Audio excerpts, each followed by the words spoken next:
tell me a little about the history of Eyemouth Shade and how you came to be involved in it? Well, I think you need to know the history of the building that you're in. This was a wooden building built for the British Legion, and this was the British Legion premises in Eyemouth, and so it was on for years. I don't know how far back it went, but certainly since the Second World War. But then the British Legion decided in their wisdom to build a bigger building in the centre of the town. And so they did that, so this building was standing empty. At the same time, there was a group, encouraged by this one man, Peter Wolfe, that decided he wanted to do something for the disabled of Berwickshire. And he seen this building and says, that's perfect. And set up what was TEDA. TEDA stands for Eyemouth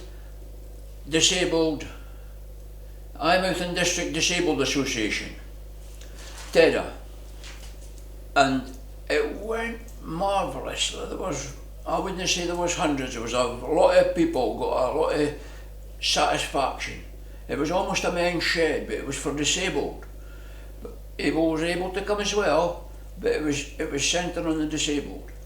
And it raised the money to get all this machinery, and it was opened by the Queen. I can't mind the date, but she was opened with the Queen. My wife was actually there at the opening because she was working within that kind of circumstances. So, at the same time, I was looking for somewhere for a men's shed. And I thought, TEDA, that's the place.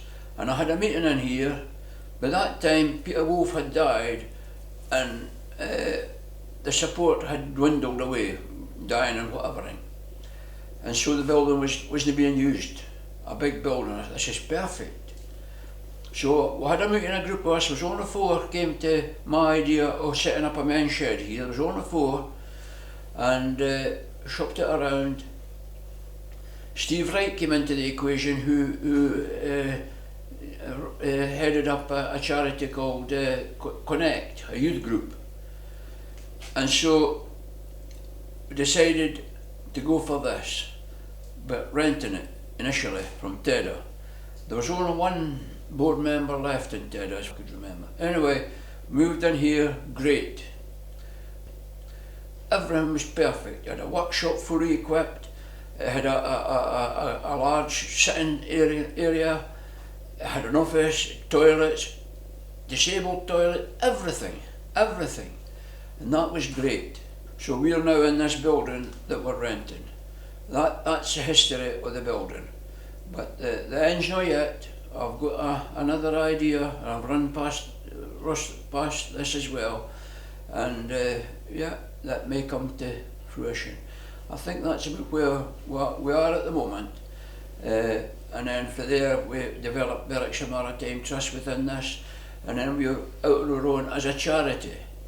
I think it's important, if you're running any kind of organisation, you have to get charitable status. But it's not as easy as it looks, because there's a lot of administration when you're running charities, and you have to be squeaky clean about everything. There we are.